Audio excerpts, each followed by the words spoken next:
Hello everyone, स्वागत है आप सभी का हमारे इस YouTube channel math in magic tips में। फ्रेंड्स, आज की इस वीडियो में हम लोग पढ़ने जा रहे हैं 10वीं कक्षा के हिंदी का 1 से लेकर 100 तक का ऐसा इंपॉर्टेंट वीवीआई ऑब्जेक्टिव क्वेश्चन का सोल्यूशन जो कि आपके मैट्रिक के बोर्ड परीक्षा में 100% पूछे जा सकते हैं। तो चलिए फ्रेंड्स, बिना समय गवाए आज का पहला सवाल क्वेश्चन नंबर 1 को देख लेते हैं। जैसा कि आप सभी को मालूम होगा कि हिंदी के एग्जाम पेपर में पूरे 1 से लेकर 100 तक के ऑब्जेक्टिव सवाल पूछे जाएंगे, जिनमें केवल 50 ऑब्जेक्टिव क्वेश्चनों का आंसर आप सभी को ओएमआर शीट में रखना होगा। तो जैसा कि आप सभी वाले स्क्रीन पे आज का पहला सवाल क्वेश्चन नंबर 1 को देख पा रहे हैं। पहला सवाल कहता है, डॉक्टर भीमराव अंबेडकर के दृष्टिकोण में लोकतंत्र के लिए क्या आवश्यक है। दोस्तों, डॉक्टर भीमराव अंबेडकर के दृष्टिकोण में लोकतंत्र के लिए सभी लोग धनवान हों, ये काफ़ी ही ज़्यादा आवश्यक है। क्वेश्चन का सही जवाब यहाँ पे ऑप्शन सी हो जाएगा। उसके बाद में अगला सवाल क्वेश्चन 2 हमारा कहता है, the rise and fall of the Hindu women के लेखक कौन है। तो यहाँ पे क्वेश्चन 2 का सही जवाब ऑप्शन ए हो जाएगा। The rise and fall the Hindu women के जो लेखक है वो बाबा साहेब डॉक्टर भीमराव अम्बेडकर जी हैं। उसके बाद में अगला सवाल कहता है, 20 के दांत कहानी का प्रमुख पात्र कौन है। दोस्तों याद रखिएगा, 20 के दांत कहानी का प्रमुख पात्र जो है वो गिरधर लाल है, और 20 के दांत कहानी के लेखक जो हैं वो नलिनी बिरचंद शर्मा जी है, ये भी याद रखिएगा। उसके बाद में अगला सवाल क्वेश्चन 4 को देख लीजिए। क्वेश्चन 4 कहता है, दैवत विज्ञान का क्या अर्थ होता है। यहाँ पे क्वेश्चन 4 का सही जवाब ऑप्शन सी हो जाएगा। दैवत विज्ञान का मतलब होता है देव विज्ञान। उसके बाद में अगला सवाल क्वेश्चन 5 बना कहता है, नाखून को किसने रगड़ रगड़ कर लाल और चिकना बनाया था। यहाँ पे क्वेश्चन 5 का सही जवाब ऑप्शन ए हो जाएगा। दोस्तों, मोम और आलता से रंग कर नाखून को रगड़ रगड़ कर लाल और चिकना बनाया जाता था। उसके बाद में कहता है कि दारिश क्या है। दोस्तों, प्राचीन काल की बहुत ही समय पहले की बात है, जब प्राचीन काल के सोने के सिक्का को दारिश कहा जाता था। तो यहाँ पे याद रखिएगा दारिश क्या है दोस्तों, तो प्राचीन काल का सोने का सिक्का। उसके बाद में कहता है कि काशी को किस नगरी के रूप में जाना जाता है। तो दोस्तों यहाँ पे 7 का सही जवाब सी हो जाएगा। देव की नगरी काशी प्रसिद्ध है, क्योंकि काशी में बहुत सारे महत्वपूर्ण देवताओं का जन्म स्थान माना जाता है। उसके बाद में अगला सवाल करता है, ईस्थक का क्या अर्थ होता है। तो यहाँ पे 8 का सही जवाब से नहीं हो जाएगा। दोस्तों, ईस्थक का अर्थ होता है मोम यानी मोमबत्ती। उसके बाद में अगला सवाल कहता है कि बहादुर के माँ रखे रुपए में से कितने रुपए निकाल लिए थे। बहादुर ने माँ के रखे गए रुपए में से कितने रुपए निकाल लिए थे। तो यहाँ पे क्वेश्चन 9 का सही जवाब ऑप्शन बी हो जाएगा जी, 2 रुपये निकाल लिए थे। उसके बाद में कहता है कि परंपरा का मूल्यांकन शीर्षक पाठ किसके द्वारा लिखा गया है। जल्दी से क्वेश्चन 10 का सही जवाब यदि आप जानते होंगे तो आंसर दे दीजिएगा।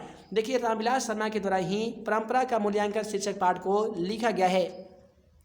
अगला सवाल कहता है, जीत जीत मैं निखरत हूँ पाठ के केंद्र में कौन से हैं। तो यहाँ पे क्वेश्चन 11 का सही जवाब ऑप्शन ए हो जाएगा। याद रखिएगा, जीत जीत मैं निखरत हूँ, इस पाठ के केंद्र में पंडित बिरजू महाराज हैं।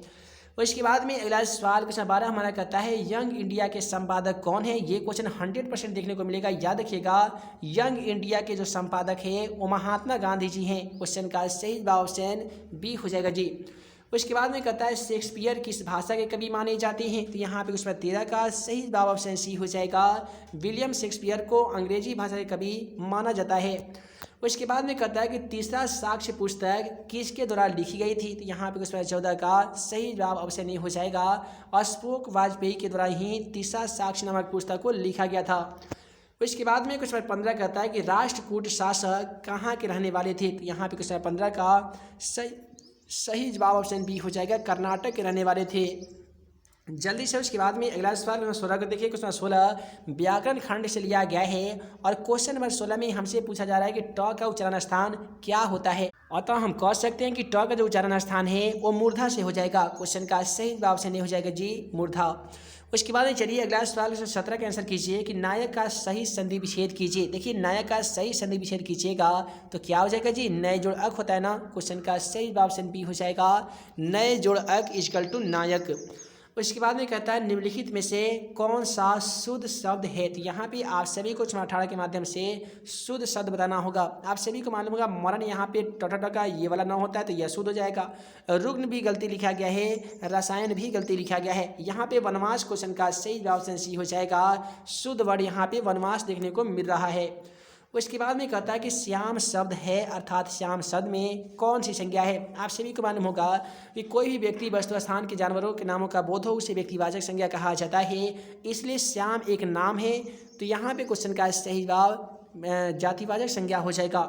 चलिए अगला सवाल क्वेश्चन 20 का आंसर कीजिए। क्वेश्चन 20 कहता है फुटपाथ शब्द है। दोस्तों फुटपाथ शब्द जो है वो स्त्रीलिंग है या पुल्लिंग है। तो देखिए फुटपाथ शब्द स्त्रीलिंग रूप होता है। क्वेश्चन का सही जवाब ऑप्शन ए हो जाएगा स्त्रीलिंग। और इसके बाद में अगला सवाल उसमें 21 को देखिए कि कर्पूर शब्द है। तो यहाँ पे कर्पूर शब्द का बताना होगा, तो याद रखिएगा कर्पूर शब्द जो है यह तत्सम शब्द है। क्वेश्चन का सही जवाब ऑप्शन ए हो जाएगा तत्सम।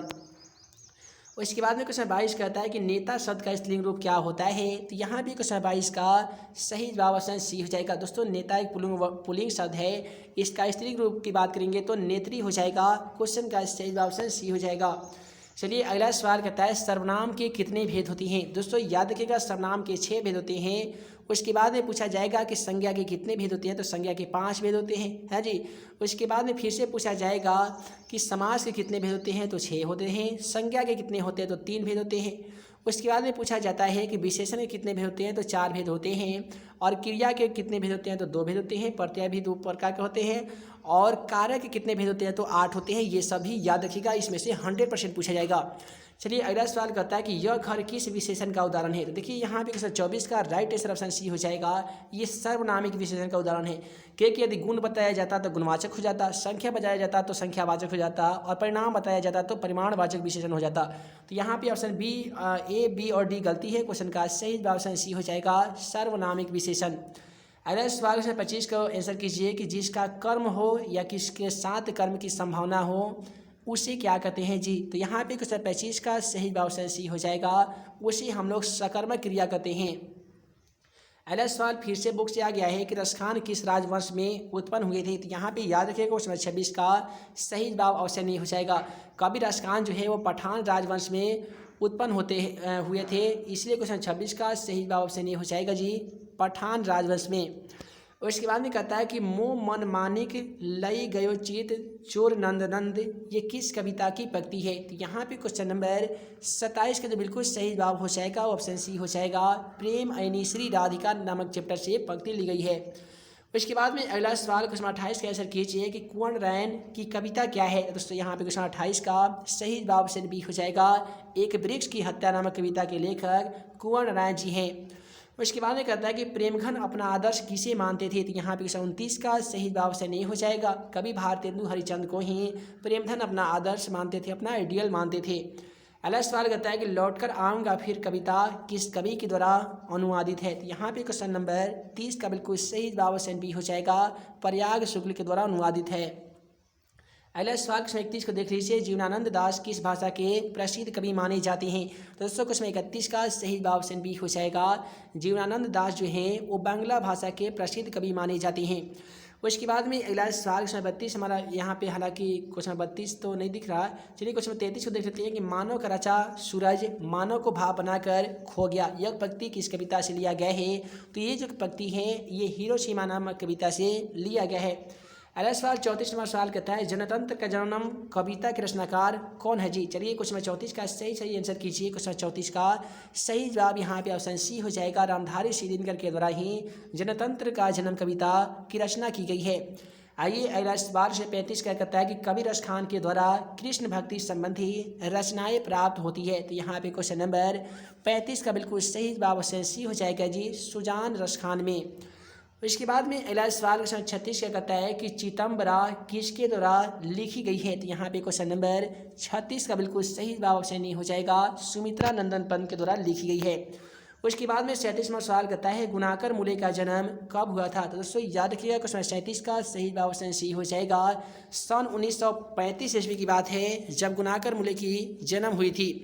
उसके बाद में कहता है कि बेटे के आंसू क्यों आते हैं। देखिए बेटे के आंसू क्यों आते हैं ये क्वेश्चन पाठ्य पुस्तक से दिया गया है।